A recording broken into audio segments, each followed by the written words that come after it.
नमस्कार दोस्तों। सूर्यकांत त्रिपाठी नेरला जी का कहानी चतुरी चमार।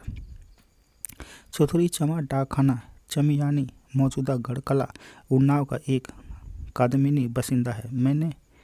मेरे नहीं मेरे पिताजी के बल्कि उनके पूर्वजों के भी मकान के पिछवाड़े कुछ फासले पर, जहाँ से होकर कई और मकानों के नीचे और ऊपर वाले पालनों का बरसात और दिन रात का सुधा सुधा जल बहता है। ढाल से कुछ ऊंचे एक बगल चतुरी चमार का पुश्तैनी मकान है।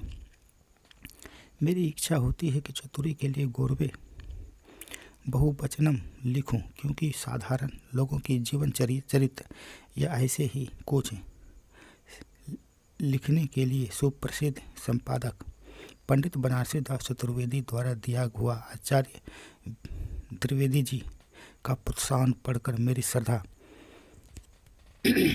बहुत बढ़ गई है। एक अड़चन है। गांव के रिश्ते में चतुरी मेरा भतीजा लगता है। दूसरों के लिए वह श्रेय अवश्य है, क्योंकि अपने उपपाना साहित्य के आजकल के अधिकांश साहित्यकारों की तरह परिवर्तनवादी है। वैसे ही देहात में दूर दूर तक उससे मजबूत जूतों की तारीफ है। पासी हफ्ते में 3 दिन हिरन, चोंगड़े और बनेले सुअर खदेड़कर फंसाते हैं। किसान अरहर के ठूठियों पर ढोल बजाते हुए दौड़ते हैं। कटेली झाड़ियों को दबाकर चले जाते हैं। छोकड़े बैल, बबूल, करील और बैर के कांटों के भरे रुधवाए बागों से सरपट भागते हैं। लोग जेगरे पर मड़नी करते हैं। द्वारिका नई न्योता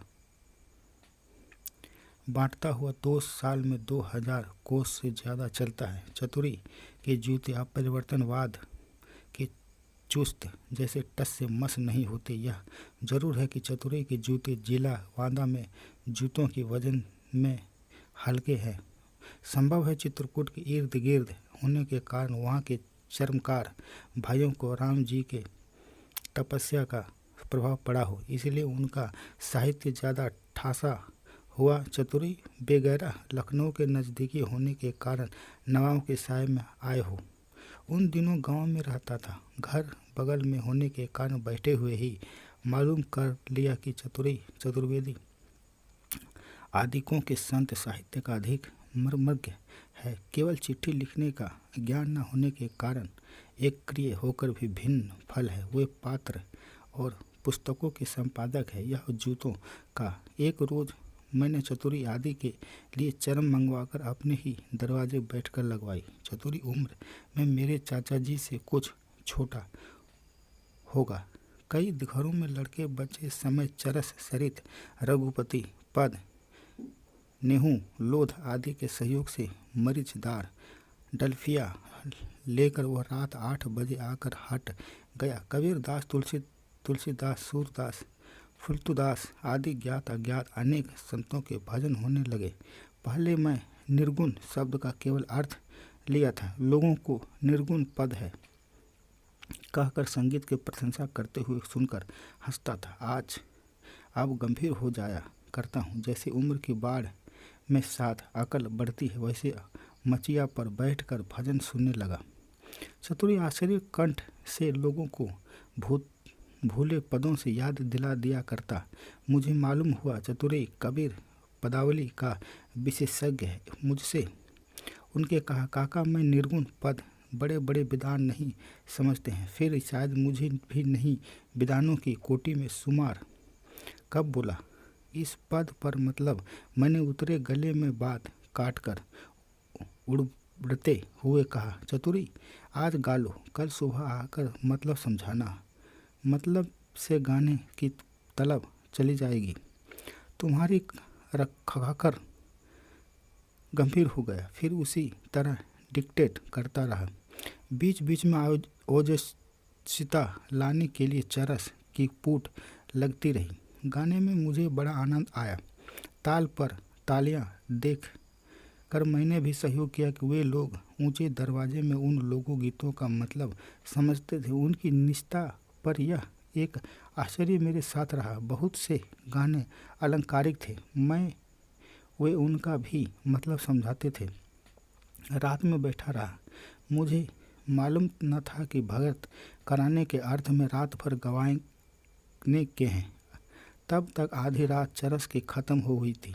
नींद से जोर मारा मैंने चतुरी से चलने की आज्ञा मांगी। चरस की ओर देखते हुए उनके कहा, काका फिर कैसे काम बनेगा? मैंने कहा, चतुरी तुम्हारी काकी को भगवान के यहाँ चली गई है, जानते ही हो। भोजन अपने हाथ पकाना पड़ता है, कोई दूसरा मदद के लिए नहीं है। ज़रा आराम ना करोगे तो कल उठ कर पाएंगे? नाराज़ होकर बोला, तुम ब्याह करते ही नहीं तो तेरा बाग काकी आ जाएगी। हाँ वैसे तो मैंने कहा, चतुरी भगवान की इच्छा। दुखी हृदय में सहानुभूति दिलवाते हुए चतुरी ने कहा, काकी बहुत पढ़ी लिखी थी, मैंने 1000 को कई चिट्ठियाँ उनके लिखवाई है, फिर भी चलती हुई चिलम में दम लगाकर धुआं पीकर शीर्ष में नीचे की ओर जोर से दबाकर नाक में धुआं निकालकर बैठे गले में बोला, काकी रोटी भी करती थी, बर्तन भी मलती थी और रामायण भी पढ़ती थी, बड़ा इच्छा गाती है। काका तुम वैसा नहीं गाती। बुढ़ऊ बाबा मेरे चाचा दरवाजे बैठे थे, भीतर काकी रामायण पढ़ती थी, गर्जे में और न जाने क्या क्या टिल्लाना गाती थी। क्यों काका? मैंने कहा, तुम लोग चतुरी गाओ और दरवाज़ा बंद करके सुनता हूँ। जगने तक भगत होती थी, फिर कब बंद हुई मालूम ही नहीं। जब आंख खुली तब काफ़ी दिन चढ़ आया था। मुंह खोलकर दरवाज़ा खोला। चौधरी बैठा एकटक दरवाजे की ओर देख रहा था। कबीर पदावली का अर्थ सुनने से किसी ने भी नहीं सुना। मैंने सुबह सुनने के लिए कहा था, वो आया ही नहीं। सूर्यकांत त्रिपाठी नेहरा जी की कहानी अगर अच्छा लगा तो चैनल को सब्सक्राइब कीजिए, लाइक कीजिए, शेयर कीजिए। जय हिंद।